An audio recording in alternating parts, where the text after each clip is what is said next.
One of my favorite memories from club this year would have to be during March. We did a March Madness club.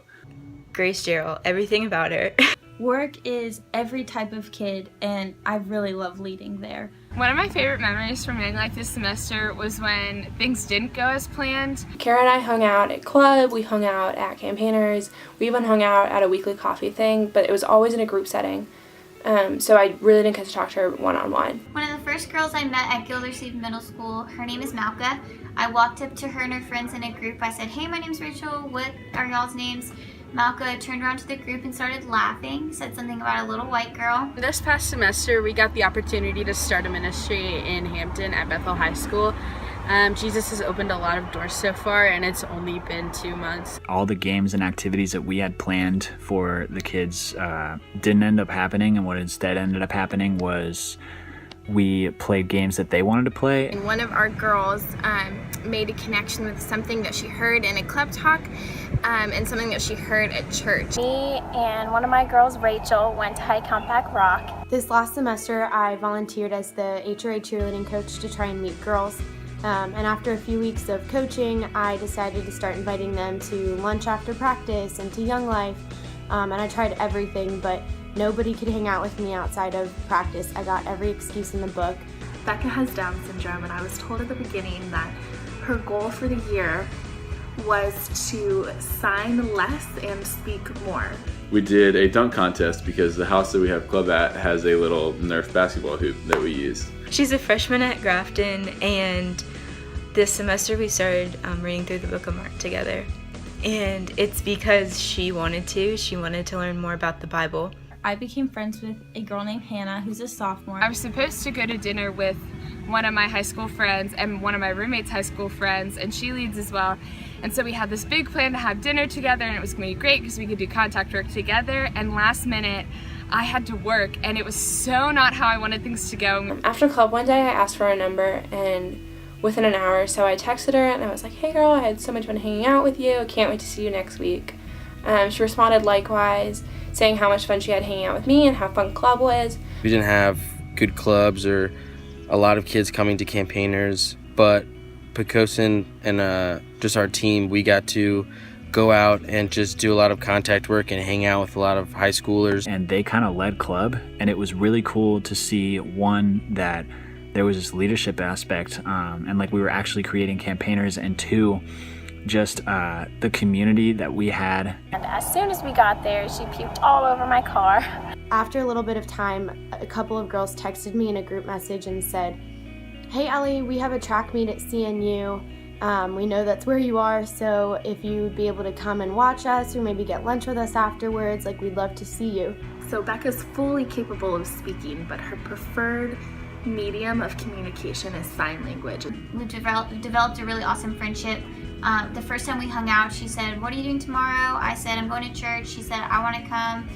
So ever since then, she's been asking me to come to church every Sunday, and we've been hanging out a lot. Sometimes she falls asleep in church, but she continues to ask to come every Sunday morning. The last guy gets up there, his name's Trevor, and he gets up there, and when he dunks the ball, he dunked the ball so hard that he actually ripped the basketball hoop off of the wall. It's been amazing. We've learned so much from each other. It's not just me teaching, it's her teaching me, which is really awesome. Around Christmas time, I drove her home from club, and her mom told me to come inside, and she sat me down, and she actually had a Christmas present for me, which was super sweet. My roommate brought our two friends into where I work, which was so fun because they get to see where I live a lot of my life on my college campus and where I work, and so that was fun to be able to share that part of life with them. And then we just got to hang out, and I think that was something so special that we wouldn't have had otherwise. But then she threw in another text and said that I was like the big sister she had wished she always had. Just to see how God is working in us and through us was just one of the coolest things that I got to see firsthand, and I'm really thankful for it. It was cool to just feel that the Lord was so there and so in control. Once we got it cleaned up, she still wanted a hike afterwards, so we made it to the top, and the view made it all worth it, and it was just such an awesome experience to share together.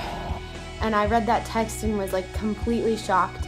It's not exactly how contact work is supposed to go. Usually I do the inviting and I go out into their world. Their favorite thing is to set up Mrs. Johnson's "We" at the front of the class and take turns going individually, picking a song and dancing with the class as their audience. People were going nuts. It was on everyone's Snapchat story, and we felt so bad because we broke their house. And I think that's what made it so memorable, is because it was just wild. It was really fun to get to have that small time with them. Just being in the Word together can grow you so much closer together. She picked her favorite song, which was a Justin Bieber, Nicki Minaj song, and she knew the dance routine by heart. She thanked me for caring so much about Hannah, and she said she was grateful for how it was impacting her. This weekend, I'm actually taking her to camp for the first time. It's going to be her first time at camp and mine.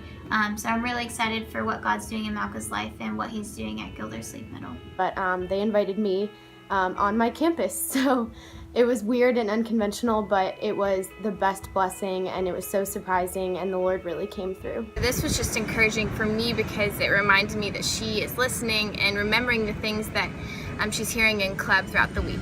All of a sudden she starts singing, and the aides are shocked and can't believe that this is Becca singing, and Miss Johnson is surprised, and to hear her rap, I mean, it was incredible, and that is forever one of my favorite moments of last semester.